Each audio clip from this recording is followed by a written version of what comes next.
Good evening, everyone. My name is Tusif Noor, and I am the Spiegel-Wilkes Curatorial Fellow here at the Institute of Contemporary Art at the University of Pennsylvania, where we believe in the power of art and artists to inform and inspire. Before we begin tonight's event, I'd like to bring to your attention some of the upcoming programs here at ICA. Next Wednesday, February 5th, we'll host a screening program in conjunction with Trevor Shimizu, performance artist, and this is a selection of films from the catalog of Electronic Arts Intermix, curated by Trevor. On Thursday, February 6th, as part of the Weitzman School of Design graduate lecture series, Michele Lopez will be speaking here in this auditorium.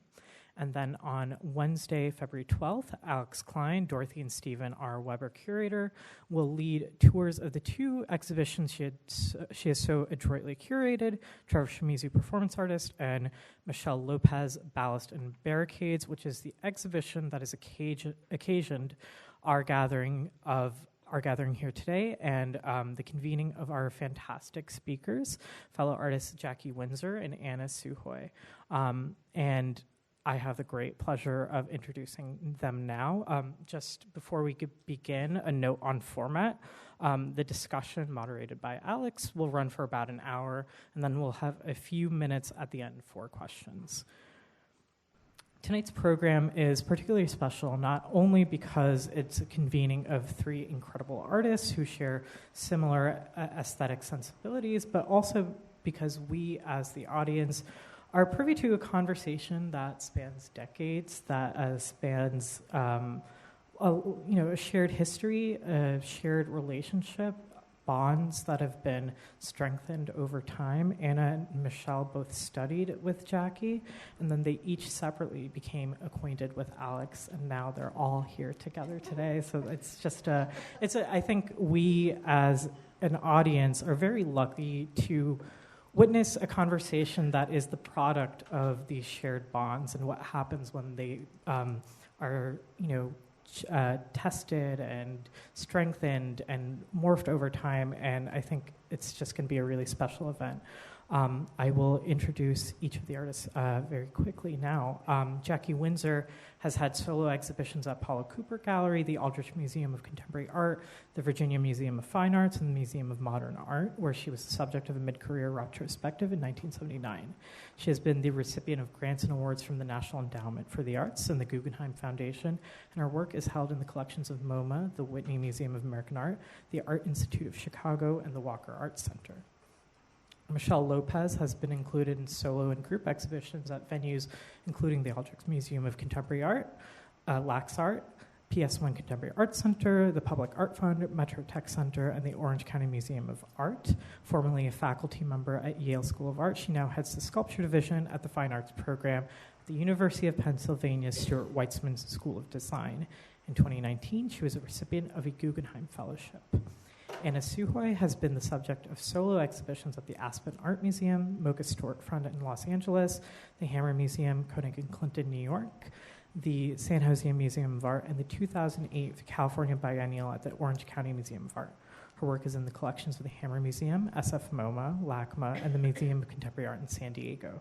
She has received grants and fellowships from Creative Capital, the California Community Foundation Grant for Emerging Artists, and United States Artists. Anna Sew Hoy is on the faculty of the UCLA School of Art as assistant professor and ceramics area head. Please join me in welcoming our fabulous speakers.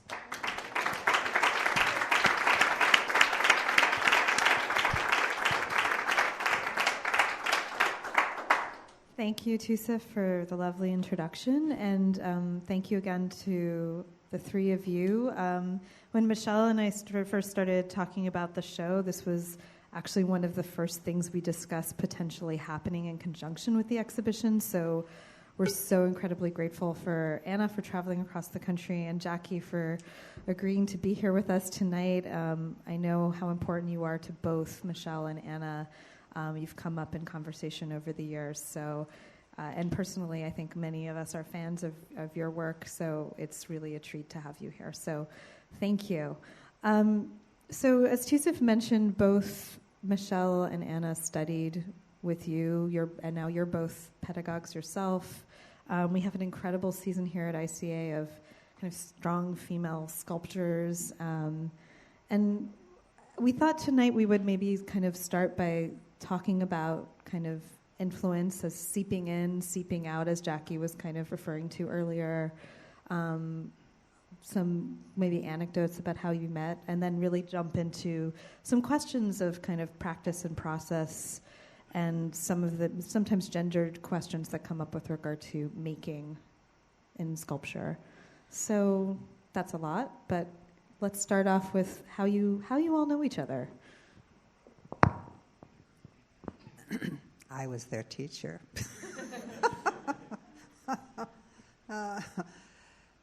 I thought what I would say just briefly is I started out as a painter. I went to art school as a painter, and what seemed to be among the things that interested me was color and line. And when I went off to graduate school, I started to make sculpture. And so when people ask you where do things come from, well, they come from where your interest was before and as it meandered into the moment, right? And so when I started making sculpture, I didn't know how to make sculpture. And so, you do whatever you can, right? And so I'm also very physical, and when I was in undergraduate school, I walked 4 miles to school and 4 miles home every day. And in the evening, just to calm down, I would go for a walk for another few miles. And, so there's a kind of physicality in just about everything I did. And so I think that making work, it's a, great activity if you happen to be involved in it. And it's a kind of unknown activity. You're always sort of pushing at what you don't know and trying to figure out what to do next. And after a while, you do enough of it, so you begin to get a hint of what's going on. And so I think, as a young person who ended up in art school or wherever you went, you're accumulating enough experiences that you begin to see the reflection of yourself in what you're doing in some way. And I think it's an experience of getting to know yourself. And so given that and sort of where I come from in making things, and the pieces, some of the pieces I've there, they're just, they're all very body, language, size of fingers, size of, your body, torso, all those kind of things. And there's an awful lot of engagement in the body making them. But all that stuff goes to something else. And the something else where I would consider something finished is when it found its own spot and it sort of finished and it was quiet. So really what I wanted is the action, is the thing that came to it because my own private experience, but it's there in the work as a kind of quietness. And I've often thought of things, the pieces, in a way like a person sleeping in a room. They're there, they get up and move around, talk, eat, and doing everything when they're up. But when they're there sleeping, they just absorb the energy out of the room, and there's a whole history there, but it's there in that potential state, right? In its, pause, and that you get the quietness of that, and you get it, and whoever sees it gets it. And so from that, as sort of generalized kind of thing about my interest, when I have taught, and both our students of mine and Ivy down there is a student of mine, my interest has always been to get to know people in a kind of way, in this non-verbal hodgepodge of a way you get to know people, and try to support what they're interested in, right, in any way I can, and bringing out, sort of being the background for their foreground. And anyway, so that's how I know them. And there, okay. And can people hear okay? Was it, yep, okay, great. We're looking for the origin stories. The other part of my knowing Jackie is that I was her archivist for maybe almost 2 years. something like that. So I spent a lot of time in her loft on Mercer looking at slides, looking at 4x5s of this work that started in the late 60s, early 70s, big tree parts, string binding it, just looking, and then into the 90s. I think this was in like 1999 that I was her archivist. So I just spent a lot of time with her, with images of her work. So I've absorbed it, I think, quite a lot. And Jeffrey Deitch introduced Michele Lopez and I. She says it was in the basement of the new museum. And I remember he was... The old one on Broadway. And then it was like, we were introduced, and then it was like, do you want to come to my studio? Like, we decided to take the plunge. Well, a part of it was that Anna was the only female sculptor who, I don't know, I can't remember, I think we were talking about sweatpants or so, but it was very clear that you were a maker. And so very quickly, it was one of those moments where we decided that we were friends and that we would develop this art relationship, which I think is really rare. And you had already studied with Jackie at that point as well. Yeah, so I studied with Jackie in grad school from 92 to 94, and right after undergrad. And then I actually taught with Jackie much later in the same graduate program. But yeah, I had come to SVA, which is where Jackie's taught for 45 years, and I graduated from Barnard in this art history program, and Jackie just offered this whole other discourse involving shamans and gurus, and she had this kind of warrior way of making work that was really inspiring, especially being a woman. And so I was drawn into that radical way of like unthinking, in a sense. Which is really interesting because also, Jackie, you were talking a little bit about your own trajectory as a maker and growing up in Newfoundland, and Anna, you were talking about kind of binding things, and you earlier were recounting, helping your dad fix the house and this kind of, way that logs would be bound, and another kind of, what I'm getting at is another way of internalizing making. We had talked the other day about kind of legacies of minimalism, and why are we still talking about fighting with minimalism, and that there's other maps for maybe histories of abstraction or other ways of thinking about the grid that are not so rigid but are maybe more soft. And just, I have to say this quote, but someone had said that Jackie's kind of sculptures were math shades into mantra, which I thought was a really beautiful kind of way to articulate it. Well, just to correct something here, what we had a conversation about earlier was I was in Manhattan a year or two at a school when the women's movement became prevalent in the art community. It was pretty much, in my recollection, it came out of Art Workers Coalition, and it came out of anti-war politics.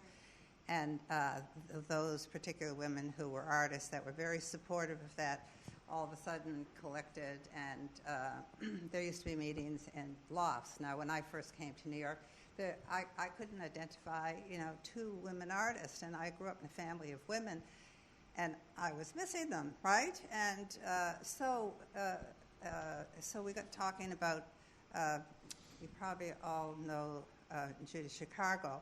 Well, so we would have these discussions at this gathering that we would have like once every month, or I can't remember anymore, every few weeks. And in it is I somehow intuitively found the sculptors. And because they were makers, right? And there was a kind of groundedness in them. And a lot of the dialogue that went on around feminism in that early stage, I didn't identify very much because I grew up in the country in Canada, and I was on the ocean. There were all women in the house, the women, my sisters and my mother, did the house things, and I got to be the one who did the hard work outside. I carried the water, I took the chamber pots out, I chopped the wood, I brought in the coal, took the bike to the store down there, and I did all those kind of things. And I didn't have this, domesticated sense of what anybody should be, right? And so when we moved to, the States, I didn't fit in particularly, but so I didn't have this idea. But what manifested, or what sort of surfaced as a thought process after a while, is my training, right? It prepared me to work hard. So I wasn't going to make any work that was too easy, right? I mean, so all of the kind of stereotypes of that just didn't fit me, so you just go on your own way. And of course, then you discover other ones that go on. But it wasn't something sort of influencing. It was just sort of my life, right? You are shaped by your life, right? And so you are your material. You find other things out there to work with, but you are that. And my experiences were, I knocked the nails out of the wood and helped my father hammer them up, and there was no rapping in my childhood, as much as people keep saying, but I didn't mean it as explicitly as that, but you had talked about this idea of the twining of the logs. What if my relationship could go forever? Now, so I lived on the ocean, but there was nothing there that I saw. But what I mentioned that thing first about is what I was interested in was drawing, right? And all of those people that one says rap, I say draw. And, so you make a drawing, so I studied for 4 years, in drawing and painting. And, it's a drawing, right? Around and around and around you go. And what you bring to it, where my interest is bicep muscles, right? Is the muscular. You bring out these shapes of energy compressed, right?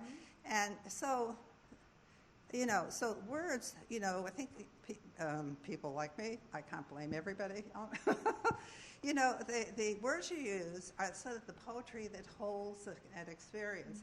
So it's not just rapping, like I rap Christmas presents, right, or something like that. No, you're drawing, and you're drawing up energy. Right. And I feel, and of course this is just me, but that what you do when you do that is you put your body energy in there, and it's encased in that drawing, right? And what I was interested in, a couple of those that you had, is 2 logs, right? I wanted what I did in that to have the strength of the convexness of the hardwood trunks, right? And so I actually wrapped it twice. She quotes me saying something to her once. Anyway. I was appalled when I was her archivist, and she said that she had, in order to make the work that she made, she had to make the sculptures not one time, but twice, usually, sometimes more. I was like, oh, that's so much work. Like, how could you ever do that? But now I understand. Well, so the first time I wrapped that, it didn't have any energy in it, right? Wrapping, just that wrapping word, you had to put the energy in it. And I figured out how to do it, and I took it apart, and I put it back together again. And so it's drawing, and it's drawing energy. That's basically, it's not drawing something, it's drawing that. And I think that's really specific to sculpture in terms of the evidence of that process. And that energy, I think, is it's so specific but also elusive. Like you were talking about this sleeping person absorbing the things around you. And I was thinking that was such a nice metaphor for thinking about sculpture, that, sculpture is this living, breathing thing when the maker is actively in it and moving the material around, and and it does have that relationship to drawing. Like, how does this suddenly have presence and energy, like you're talking about, or can you? Do you dissect that intuitively? Like when you say, "Oh, this has energy and this doesn't." Is it in relationship to the body? Is it in relationship to the body being present in a very specific way? You know, I'm a fairly intuitive person who makes things. And it's not so different than going up to somebody and giving them a full body hug. Now, you know if they're just flaccid and exhausted. And you know if they're into it and they give you a good hug back, right? And I want a good hug back, right? And we're going to look at sculpture the same way. No, but I mean, it's a way of looking at how you do it. Now, her piece is outside, and there's all these pieces up in the air. And what I was taken by looking at that is because I have this interest in drawing, right? Although I don't do any drawings per se like that. It's in a way, the interest in drawing is the way the physical lines and thicknesses and up in the airness of it, how it merges with the illusion of a line over on the walls, right? And that you might say the 2D and the 3D sort of come together. And I would say, from my own experience, my own interest in working, that is a direct mirror reflection of self that did that, right? And so you can say, well, what does that mean, right? Well, you could. It becomes your contemplation. You made it. It's you. You get to look at it. It's like going to the mirror and say, ooh, do I have a pimple, right? Or whatever you do, right? As a teenager, is that really me? Or whatever you do. So it's another way of looking at you, and it may not be the part that manifests outwardly that other people get to see, but it's something about like a psychic mirror. And it when I saw her work in a show that we were in the same space, the thought that went through my mind when I saw it, she wants to make something real big, right? That's all I thought. This should be big. And over here you have it. She's made a big thing, yeah. Right? Yeah. And so, I think that there's something about that that's a reflection of the person who made it, and what that means to her, I can't say, but what I would think about it, is that the forms met space in a comfortable way. That's what I think happened there. And that's, and I think that we just get to look at these things because they mean something to us, right? And they don't mean something, mundane. They mean something, so if you were sort of the local psychic or something, you might say, oh, she traveled in space at one point or whatever. But it's a sense of interest in space, right? And how you activate space. And it's a cube that she's in out there, sort of, not quite exactly. But so she plays things off in that universe that she set up for herself, right?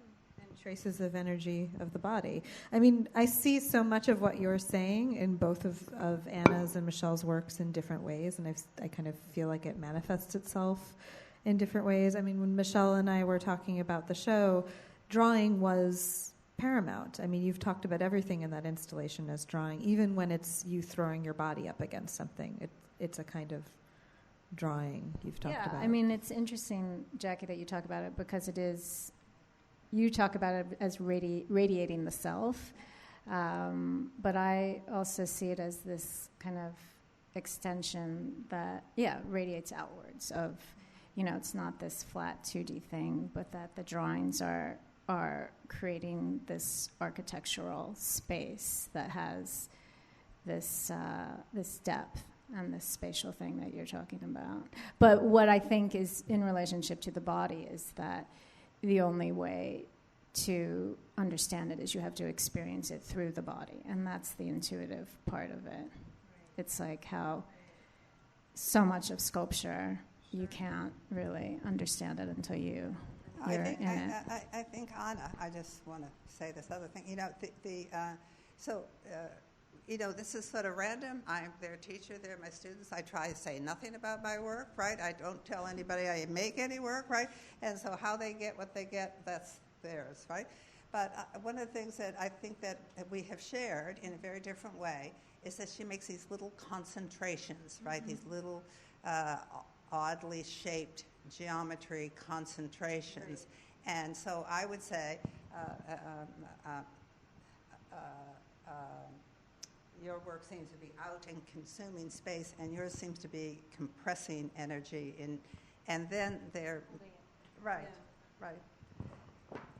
And that's one of the things that also interests me in my own work. I mean, you said, or I'm not going to keep saying about earlier, but you had this wonderful phrase where you talked about your work. It was kind of like dropping anchors, because it was like, boom, here it is. I mean, well, just because of the amount of work that you make at any given time, and that kind of concentration, I think it speaks to that. Well, mostly what I think about that is when I have worked with the idea, I've worked with it long enough, I work it to bring it to what I wanted, and then it's there, right? It's some little snapshot of me when I was 16 or something. I'm not it anymore. It's there. I have a lot of relationship with it, and like that, and they mark out periods in your life. Anna, do you want to speak to some of this in your work with regard to the kind of maybe performative bodily nature of the way that you engage with your materials?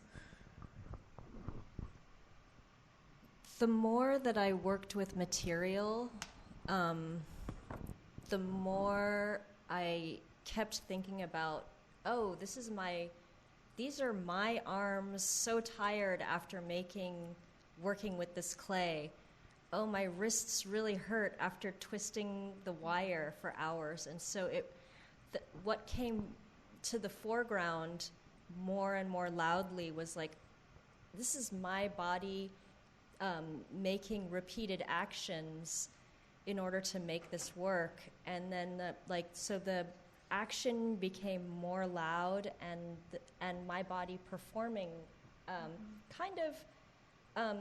precision action became more the content for me of my work and my process, and that's kind of how I ended up working with performance more and more through the act of making sculpture.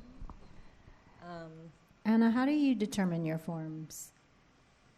From pushing material around. So it's like I feel it's improvis. It's like my husband plays jazz, and I think it's a lot about like moving my material, looking at what it did, responding to that. And when he talks about playing music, I see a lot of parallels. So it's almost like the form. I don't have a form in my head when I'm starting with a material. It's like I find the form through moving the material around and being inspired by what it does, especially clay, which is the material that I've been using a lot over the past 2 decades. But it's like clay slumps, clay cracks. It starts very soft and sticky, then it gets hard and rigid, and all these things kind of propel me towards a form.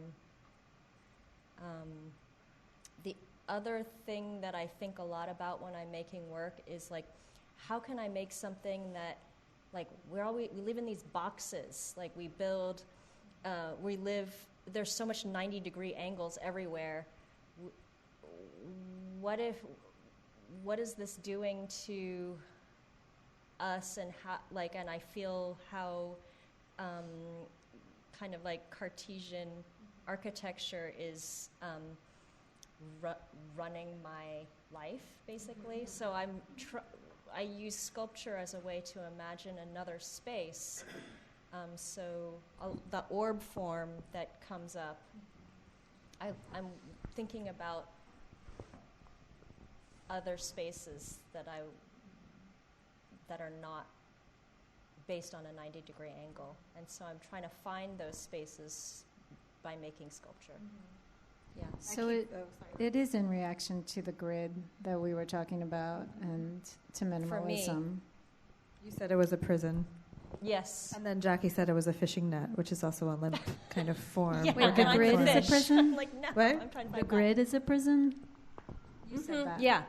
And then Yes. Jackie said it was a fishing net also, which all to say, I think just my point earlier about finding other trajectories for abstraction or the grid, we also talked about Agnes Martin, who Jackie also knew, and thinking about these kinds of points in the landscape that, then create this kind of grid that if you look at is actually not quite perfect. It's a hand-drawn line, right? And I know you've had interests in like Emma Kuntz and Helmhoff Klimt and these other kind of spaces of finding points of abstraction or grid making that we can point to that aren't just rooted in the kind of dominance of minimalism in our story. So that was kind of that point, but I think it's interesting in resonance to what you're saying about this blob making, you said, versus the prison of the grid, but yet you managed to subvert them or make them kind of come together.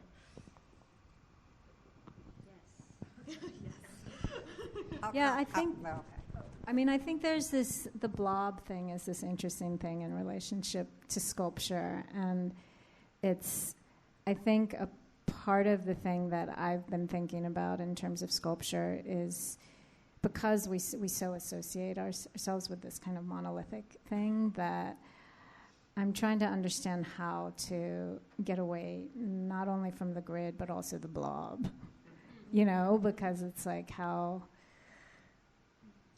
because it's all of them are so omnipresent in a way, or how can we remove everything and have it just be almost nothing in the sense of it just being lines but still take up space in a way. Well, Agnes Martin, right? She grew up on the prairie of Canada, right? So it was like I grew up next to the ocean. And what you do is you look out there and you see this vaguely undulating line, right? And so my thought about her, I've thought about it. We have been brought together to be in many shows and none of them happened.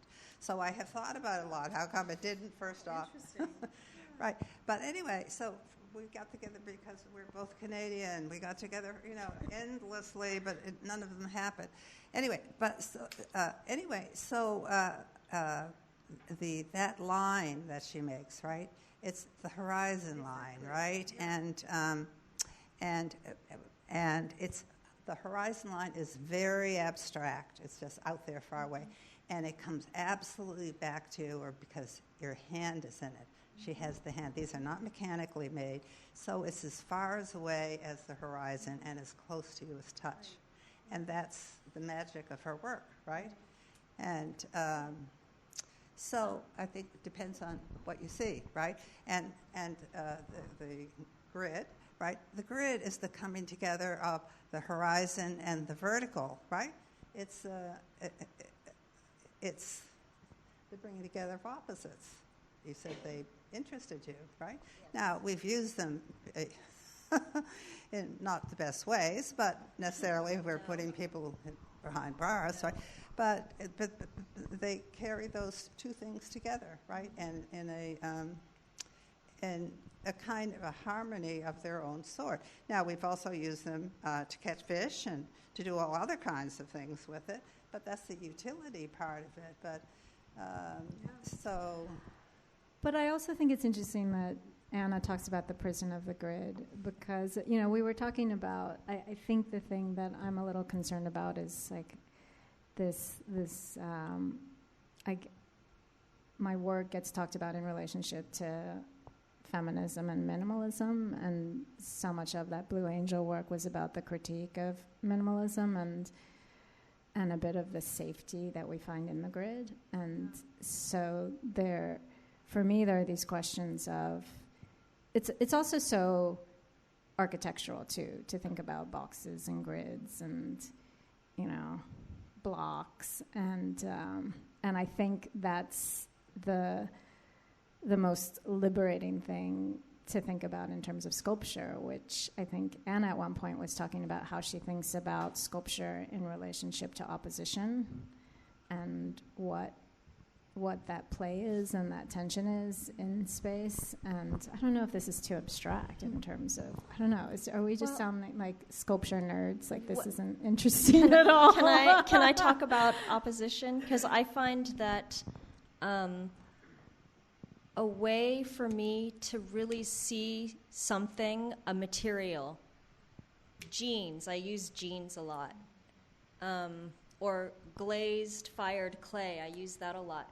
Like a really good way to see something is to butt it up against something that's different. So it's like compare and contrast, or by one material is a foil for another material. And I'm obsessed with stuff, and I'm obsessed with like touch and texture, and one of the more potent ways I have to like express soft or hard or is to put the opposite in relationship to. And so I feel like when I do that with these works, it's like, well, your piece is very finely balanced. It's like this weird balancing thing that happens with texture.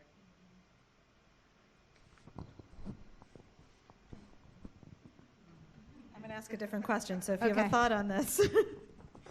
Yeah? Okay. I think it goes, I have huge questions about form and formalism, and maybe that's a whole other thing that we can talk about. But yeah, go ahead. If you want to pursue it. No, it's a little lost now. Okay, so I wanted to go back to this. You had mentioned meeting through Jeffrey Deitch in the early 2000s. You were looking for other female sculptors, and I would love to hear a little bit about, Jackie mentioned you were part of these women's groups and looking for other peers, and if you could reflect a little bit on who you were looking to at the time, and reflecting on this idea of finding other makers who are maybe dealing with some of the same issues that you are, not necessarily in your personal work, but as sculptors. Well, I was just looking for women, to be perfectly honest, right? And I was teaching ceramics at a ceramic school in Manhattan, and one of the people that was in, just chat, and I said that I was interested in that, and she said, "Oh, I know where it's happening," right? And I went with her. So it was just, came out of that person and those people that were in the small class I had. And you were in dialogue with, who were some of the artists? I go back to that hugging thing I said. I think you relate to people the way they present to you, right? And how in 100 people did I find every sculptor? The dialogue that was going on there is, how do you go to Max's Kansas City without getting your butt pinched, right? I mean, how do you go as a single woman? You couldn't get in, right?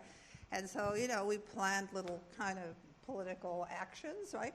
We were all going together and charging into Max's Kansas City, which was a hangout for guy artists, and they had tabs and everything else, and they had all the important conversations, right? Anyway, so that's what we did. We were, plotting little things like that and having fun. Women seem to have more fun, right? And so, and we did that.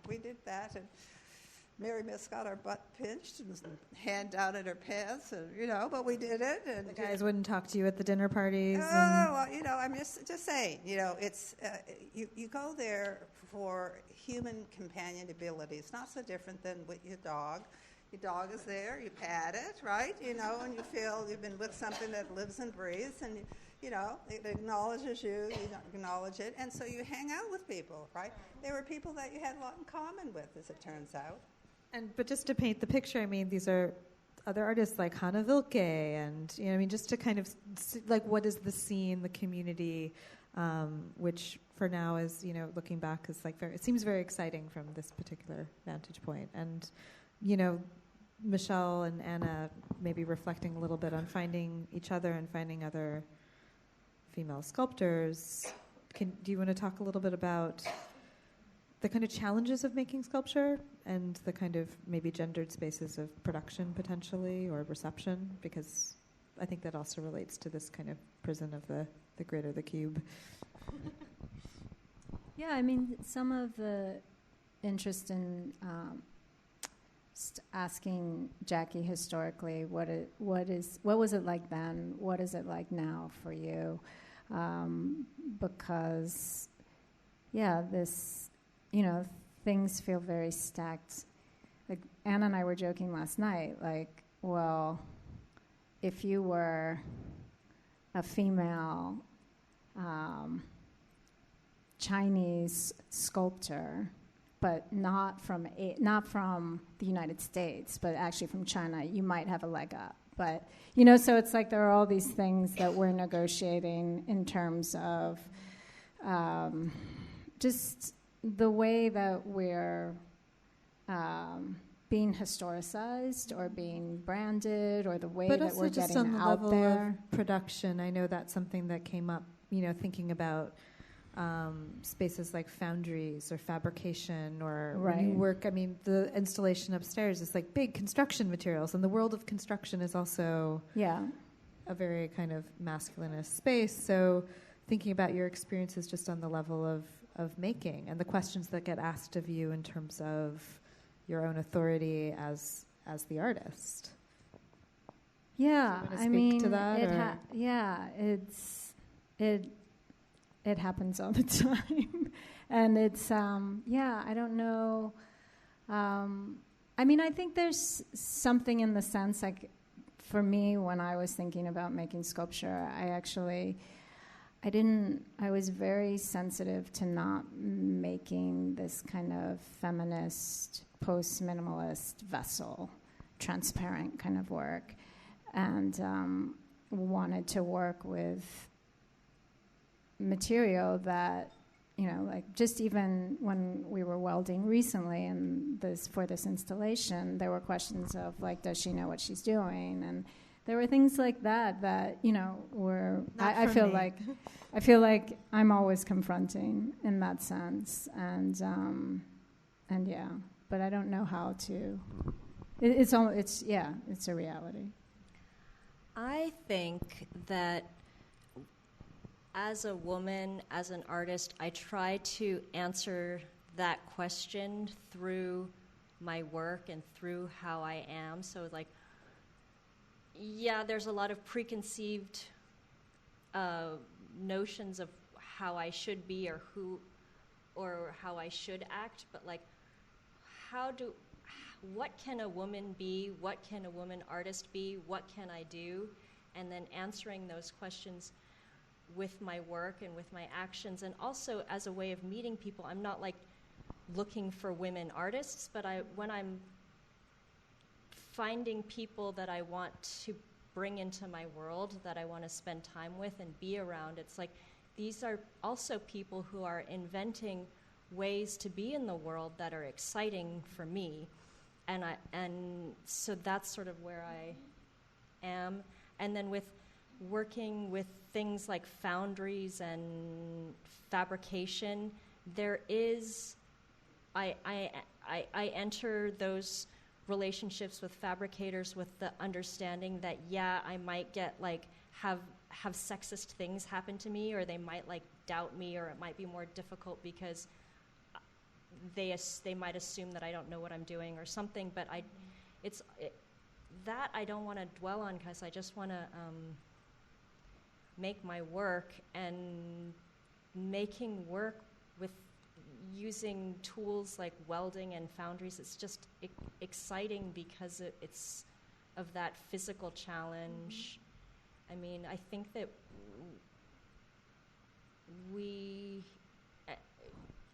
for me, it has to be sculpture, because it has to be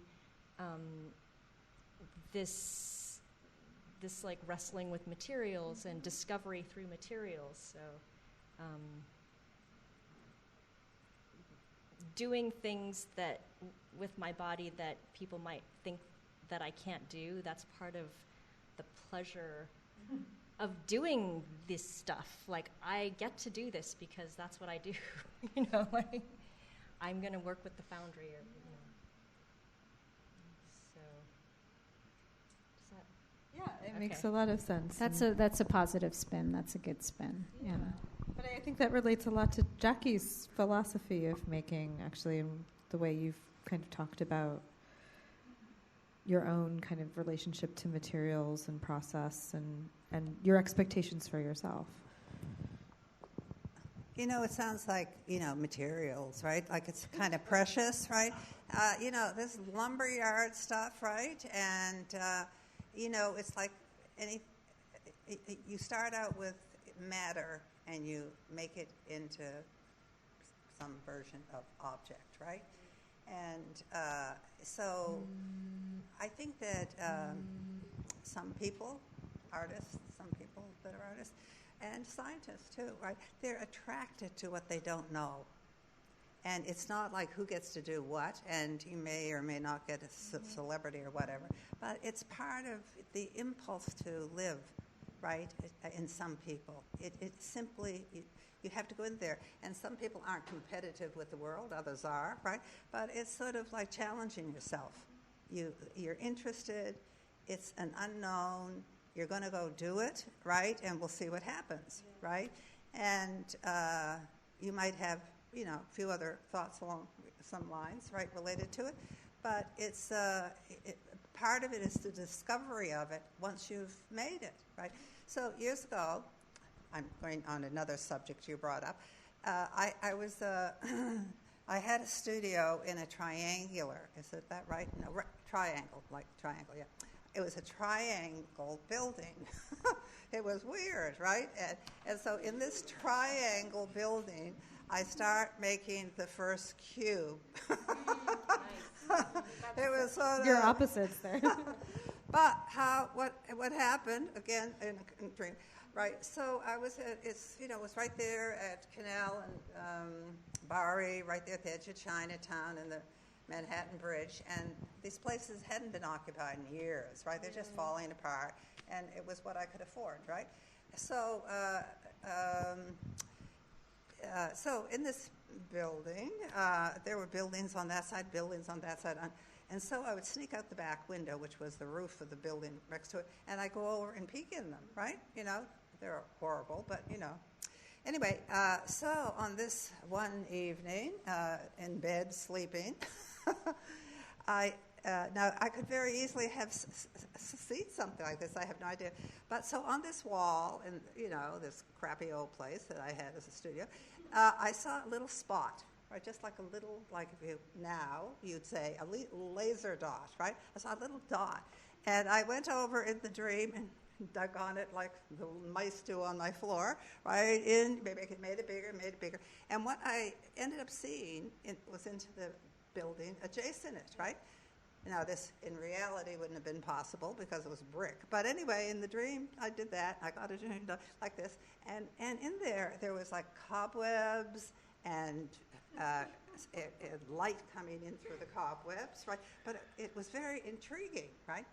And I had a dream very similar to that one again. And what I decided, among other things, I had two places. I lived one in studio another, and they're both on Canal Street, and it's the kind of freeway between New Jersey Turnpike and going whichever way they go out of Manhattan there, over the other bridge. And it just did this all the time, and some of my early pieces meant to be vertical, but they fell over so much that I decided to make them on the floor, right? So, but this one here, right, I wanted quiet and no vibration, and I had that dream with that little spot, right? And so I ended up building the piece in the end in yet another place, but I made a little room, like what I saw in that space, with a little aperture, big enough for your eye and a little more, And I built about, 16 layers or some amount of layers of sheetrock. It was about that thick. So I had a little space in the center, right? And on all 6 sides of this, there was this little eye spot, right? And I built it out, and so it was to make it silent. It was to make it still. Sheetrock, heavy, right. 1,000 pounds of sheetrock. It sits still, right? And that it had that little seeing into a space, right? Because there's a little bit of light would filter in there, right? And so, so you do it and you look at it, right? And the first time I made that, and people wanted to know if I had mirrors in it, right? So it was new for other people, not just me. But you get to see this thing, right? And what that means to you, right? And so I think, so you get to see it, right? Right from the dream to real. And that has a value. Yeah. Go ahead. I'm glad we got to dreams. Oh, I wanted you to put your mouth to your mic, but... Oh. But it's okay. It's all right. Sorry. But, that's I think you get to see something. Exactly. I had the space that I was still in, right? And I know that the choice of the shape I used was affected by the triangular studio I had. It was a tiny space. It was only like about from here, like it was little, right? So, so a number of things contribute to something. It's not one thing, it's a variety of things. But what you're doing in that is you're manifesting something that's very important to you. Right. Sturdy going. Looking in, looking inward, going to a quiet, light place that has mystery for you. Is that, Michele or Anna, do you want to pick up on any of the kind of, as I know the dreams and meditation and the shamans and gurus, that this is all something that has come up in different ways? Well,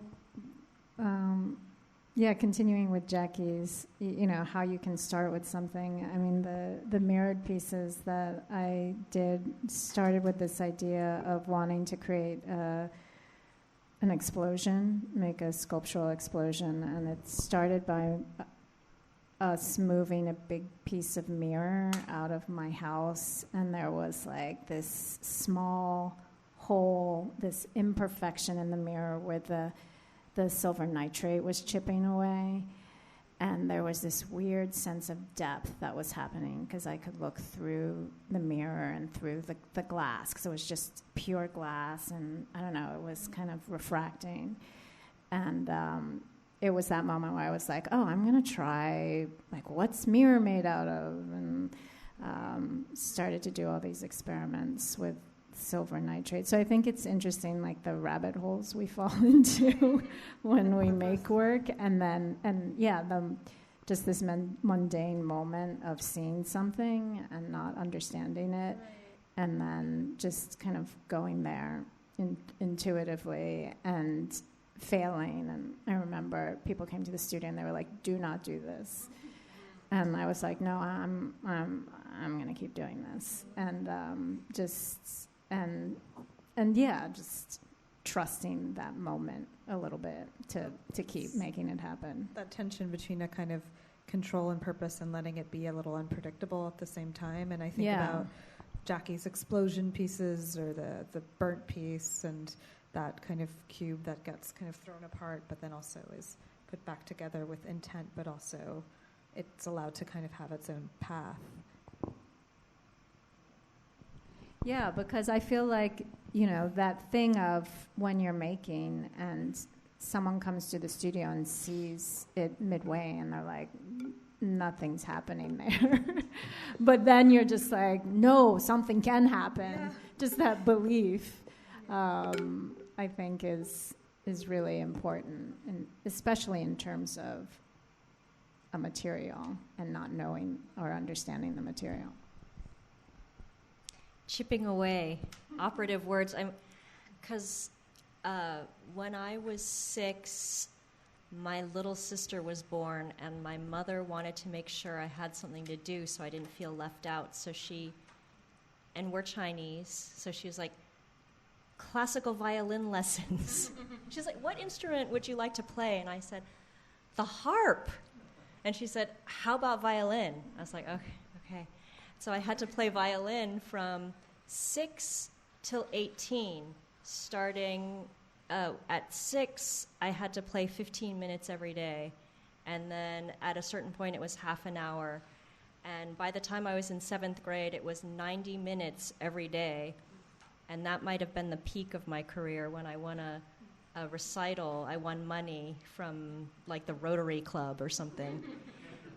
And but that chipping away, I mean, I didn't like, I quit when I was 18. I didn't like it. It was like, and that was like kind of a way that I rebelled against my parents. But now when with my studio practice, I'm understanding that if I hadn't had those music lessons where you chip away at something and it feels like nothing's happening every single day, but you have to go back every single day and keep chipping away, that's how my work is made. So thanks, Mom. Well, when you say that, I also can't help but think of Jackie's piece where she painted the cube so many colors and then dragged it and it gets chipped away in a physical sense. So that that's another kind of thing that resonates for me when you say that. I wanted to, because I think we've been here for almost an hour and I'm sure there's questions, but I wanted to kind of go back to the space of pedagogy. I mean, Jackie, you've been teaching for 45 years because you genuinely enjoy it. And we've been talking a lot, I think, about the ways that you have influenced, artists such as Michele and Anna and in maybe indirect ways, or things have seeped out. I loved the way you said that earlier. And I wondered what you get out of the interaction with students and what you have learned, if you could speak to that. These two women I met when they were younger, right? And, they were busy saying whatever they had to say to me, and I got to listen to them. And I still remember this piece that Anna made when I gave her crit to. She made a, what's that green stuff called again? Wasabi. She made a wasabi mountain. No, that's that little green, very hot, what do you call it? This pepper? Pepper. Right. It was so funny. I thought it was hilarious, right? And here she had a fortune in wasabi. I mean, it was like this, right? I found out tonight it wasn't wasabi. But it's what it referred to, this wasabi mountain, right? And I was so touched by this young thing, right, that this is what she came up with to do, to make a mountain of wasabi. It just, so it was like, it was serious and it was humorous and it just tickled me every time. It's what I mostly remember about her from way back when, right? And I think that you get to know people through these things, and we had a very different relation. We had very different relations because I was teaching in a seminar class, and I was experimenting with the students left and right, whatever she might have thought that we were doing, and I'm not sure what I did with your group, but what we did. I remember.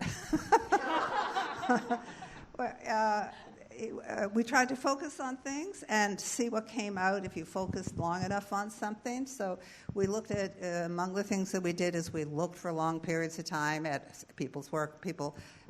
I had them write, what they missed in school and their education and whatnot. And they said nobody looked at their work enough. So what we did, or was my intention to do, is that they'd have slides or whatnot of their work, and we'd just sit there and look at it. We had about 3 or 4 hours to do that, right? And so they felt, and we would talk about what we saw from this perspective of hanging out with it a really long time.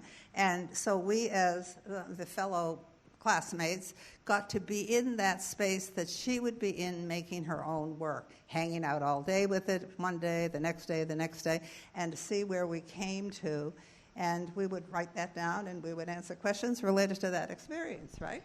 Yeah, one question that I've told Jackie, I reminded Jackie about, is that she would ask the students, when we were looking at work, to ask the question, is the engine in the car? And now when I'm thinking about my students, I want to ask them, what is the engine? Like what's the nature of the engine? Because so much of it, and I think I get this from Jackie, is like, what's the soul of it? Like what? And it's this question of what will keep you going, because it could just be all shell and it looks like art, but what is the thing driving the work? And I thought that was a great question. And we would and then we would have to go around the room saying our thoughts, and we would all be like, okay, so what's the engine in the car? Like we would all just start saying, well.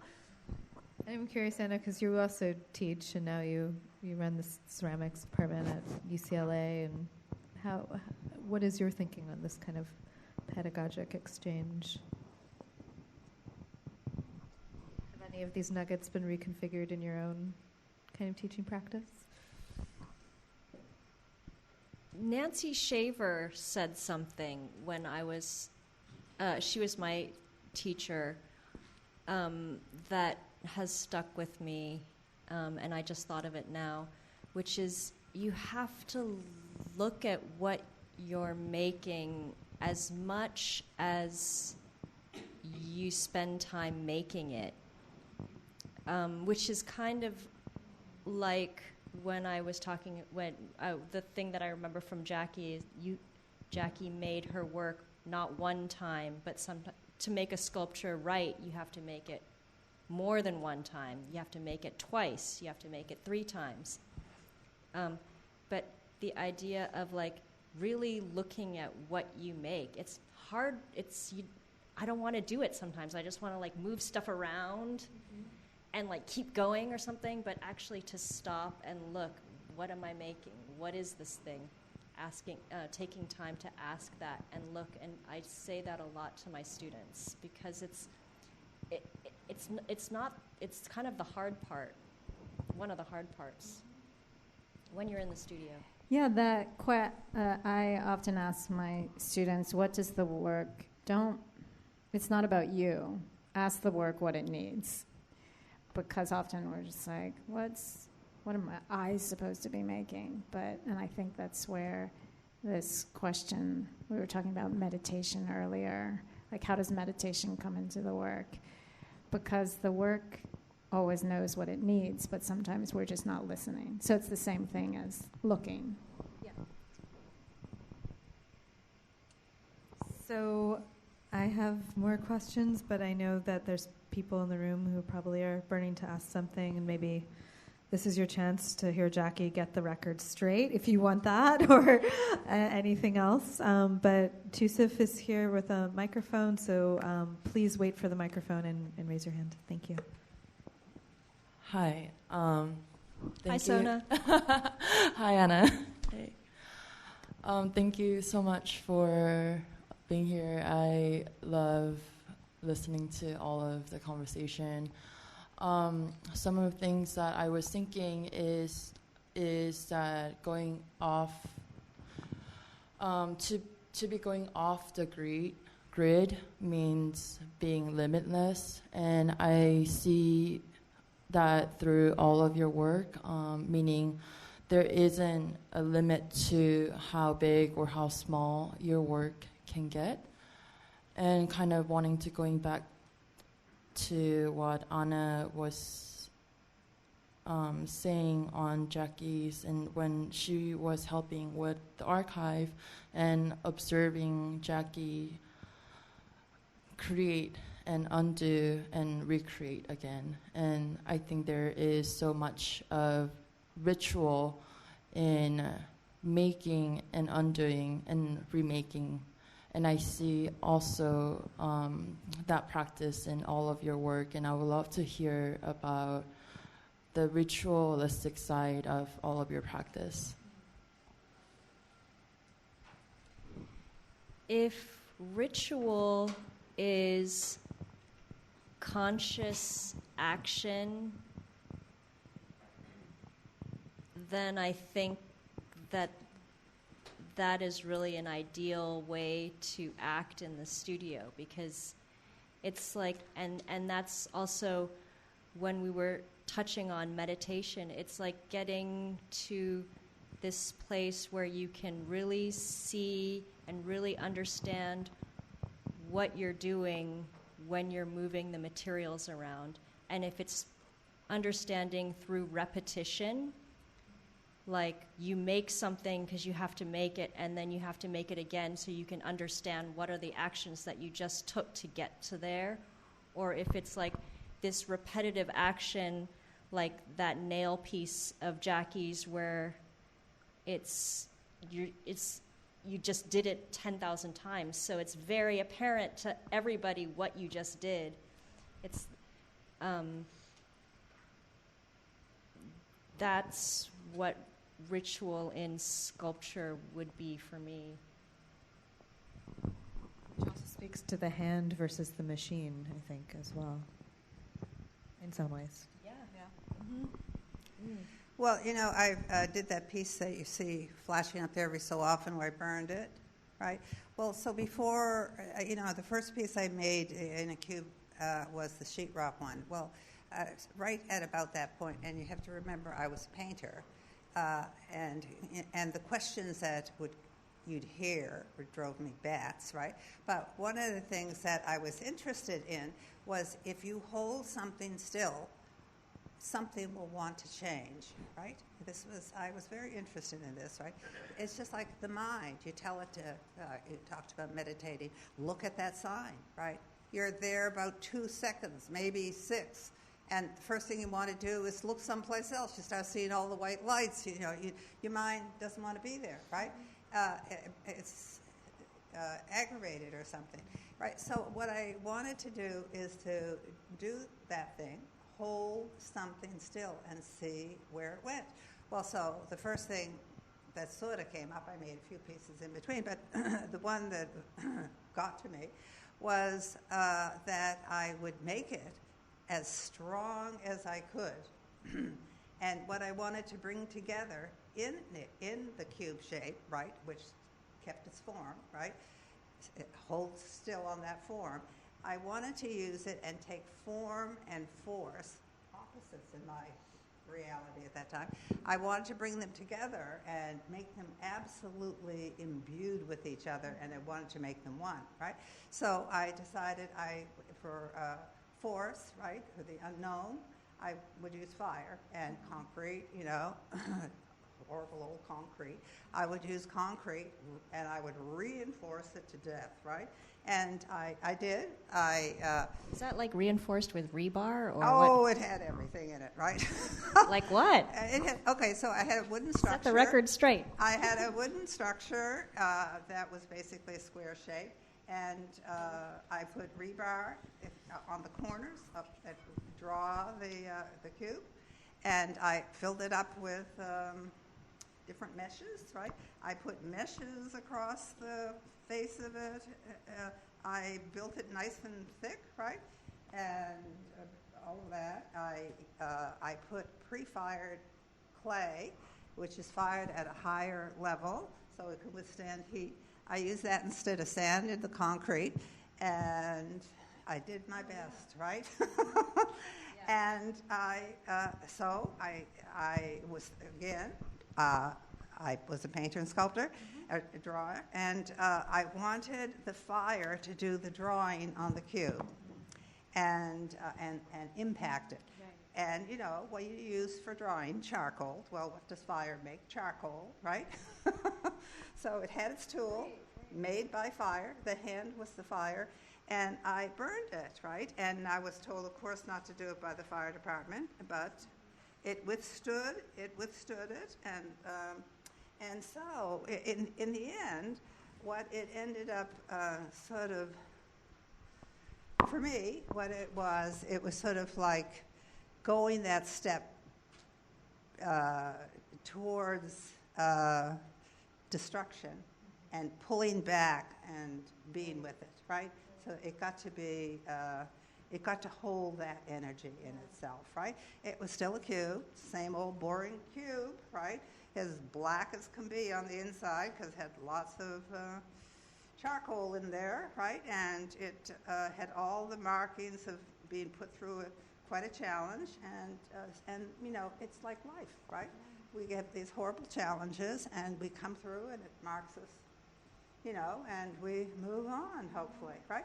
And I did various couple of those, right? And they came out very differently. But the essential thing was within this, like a painting, you know, you do painting this way and a painting that way, and they're all on this little 4x4 thing. And this is basically what I used as a format, only it was a cube rather than a painting.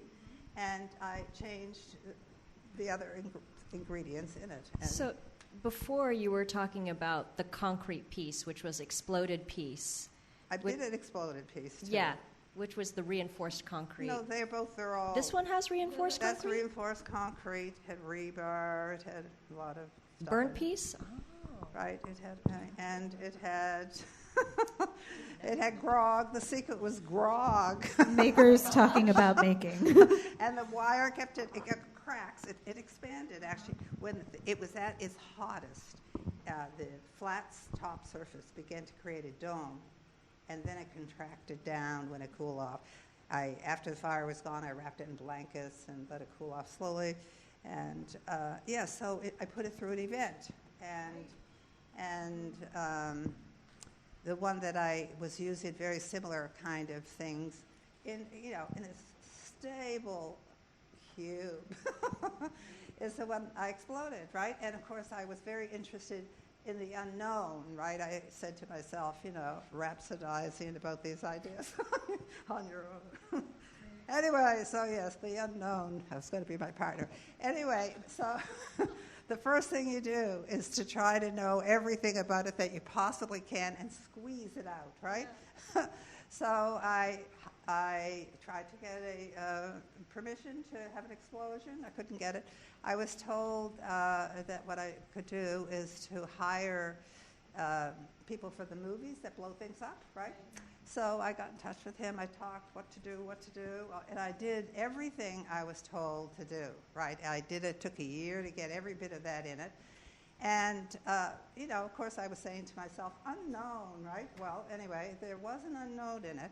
And the unknown was on the day of it was going to be an implosion, not an explosion. We were supposed to use nails and things, so that it would mark the interior of the cube, right? And I had many layers of plaster. I had concrete, reinforced. It was rebar, serious rebar on the corners, right? Anyway, so the guy that I hired subcontracted the job without telling moi. He subcontracted to the bomb squad police department. I think it was Staten Island where we did this. And so we went out to and they looked like, CIA agents, right? Straight as can be, all clean cut and all that. And they wouldn't have anything to do with me, right? Anyway, and well, so I think that brings it back to that foundry question and right, no, fabrication. I just said, everybody's got a story, right? And so they looked at me and said, "Oh, a girl." They put little caps or something in it, right?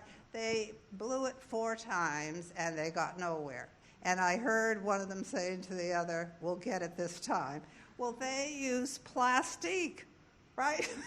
After they blew it 4 times and weakened the structure, they blew it, right? And the piece came apart, all that rebar. The windows in it opened like flowers.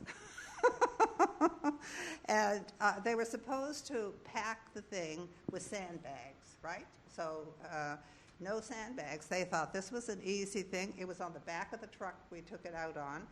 And it blew a hole down through the truck. It knocked the electricity out of the truck in the back window. The top piece of it blew up 100 feet in the air and came crashing down. But we had enough leftover stuff. I could have made a whole other piece with all these bits and pieces with it. But I said to myself, well, you got the unknown. It absolutely was just not in my awareness. And so we picked up all the rubble and brought it home. We put it in the hole of the piece that blew up. And on the way back, as we drove, I looked behind, and I had layers of plaster because I wanted to implode in layers. I had phosphorescent pigment separating some of it, and I had gold leaf. And there were these little pieces of gold dropping off on the highway. And I went home, and it was so depressing, right? And so I said, well, it's like war. What do you do in war after the war is over with? You do reconstruction. And so, I made the piece the second time. I made it out of what was there. I put it back in square, welded them again, recast the outer area of it. And so I sort of knew I didn't want to use those ideas anymore at the moment. But, that's, you said, you're interested in it, you set it up, you do it, and you get to see what you produced. And it still stands as one of your kind of iconic works, though. I mean, the lore of it. Does someone else have another question? Or Michele, do you want to hold off on speaking to this idea of marking the event and ritual? I see some other hands. But I loved that idea of marking the event. I thought that was a really lovely... Yeah, go ahead. Hi, thank you. This is a really refreshing conversation and also shocking, and probably for the same reason, which has to do with the seeming continuity of kinds of questions and relationships to materials that artists have. From the 70s to now, we have 40 years represented as continuity, the slumping, the piling, the slaw, the sitting with your own work, all the ways that artists, when they get together, will talk, sculptors, painters, etc. So I'm wondering, I would invite a little bit more betrayal of that appearance of continuity, whether or not there's a way in which that maker talk I don't know if any of you would say that it's adequate to what the work finally is, or whether that maker talk, and I'm thinking about Sarah and Hesse and Bengalis and all the ways that what the 1970s has given us in terms of the relationship of form to space and gravity and hang and the floor, all of that, whether that lineage is one that remains rich and open-ended, or there are certain options that are either foreclosed or just not as exciting. I'm just trying to square the shocking, refreshing dimension of this, which is the continuity, with also the appearance of a break between the contemporary and what might be this agon with minimalism, post-minimalism, pop, you name all of these other kinds of arts that are at the origin of the struggles that we're having. So it's 2020, it's not 1970, or is it still 1970 in some really important way? Because we're not done with 1970 yet. That's a good question. It's a long question.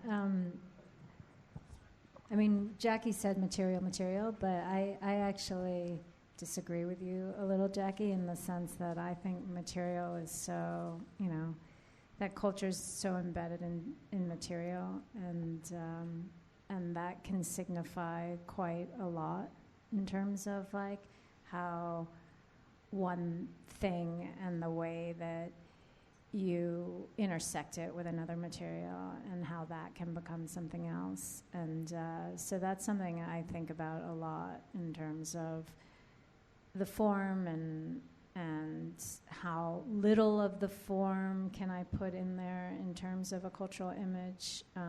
But with, I think material signifies for sure.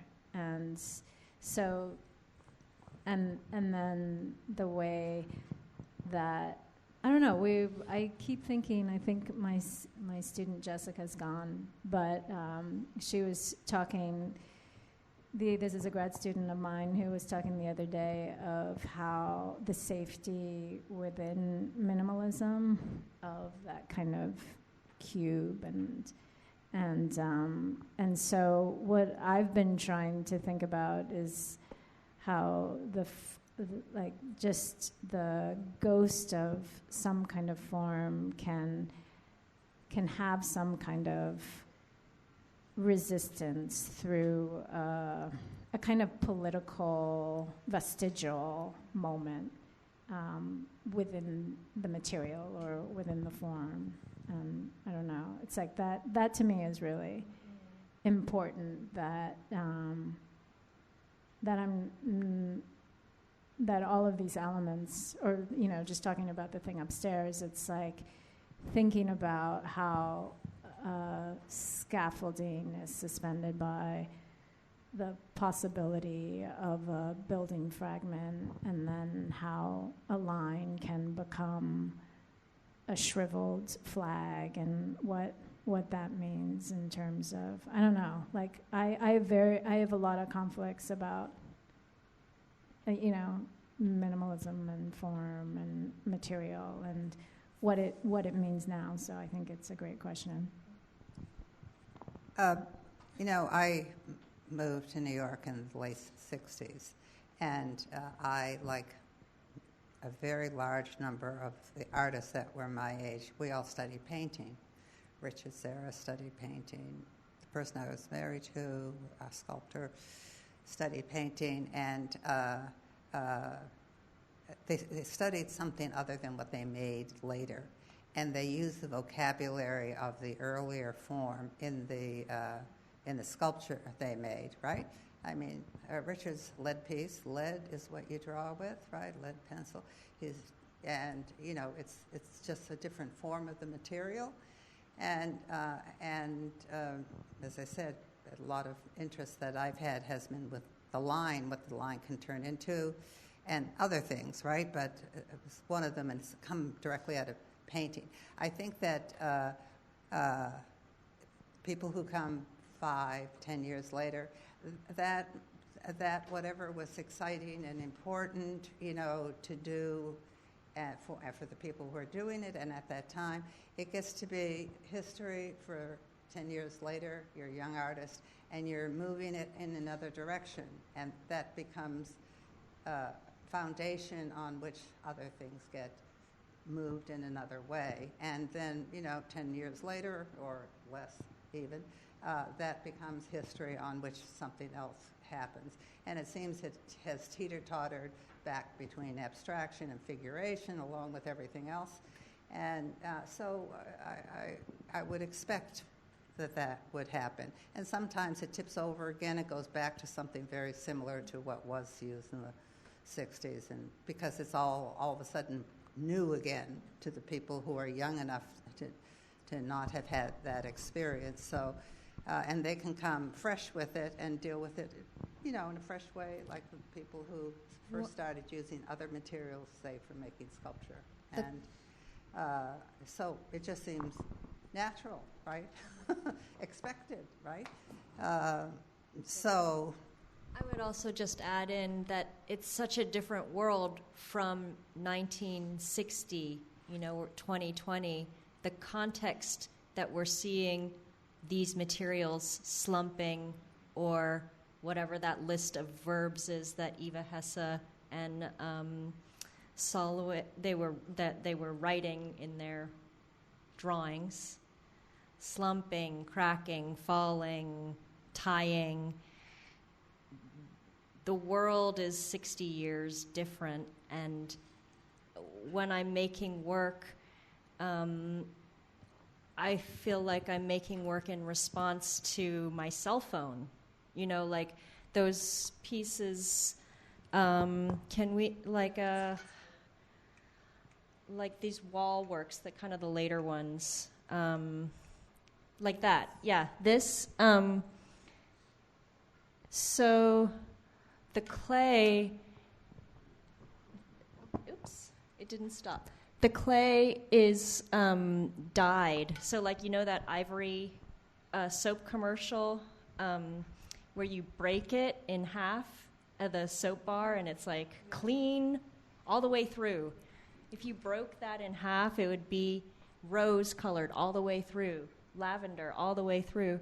And it's like this dry matte, like when you see it, it's like sucking in the light.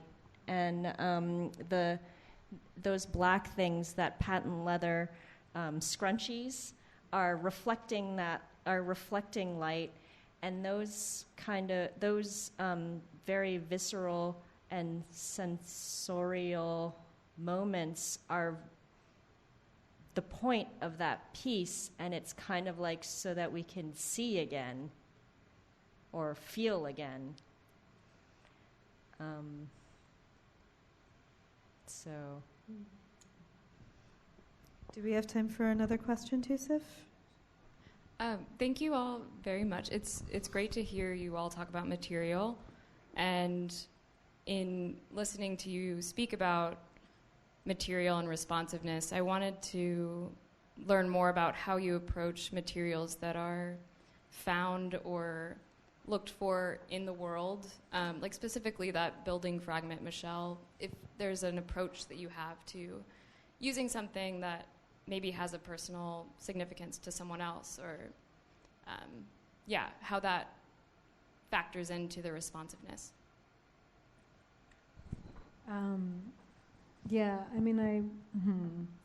You mean the history that it carries? Yeah, just if that is a part of your way of working with it, or how you approach that.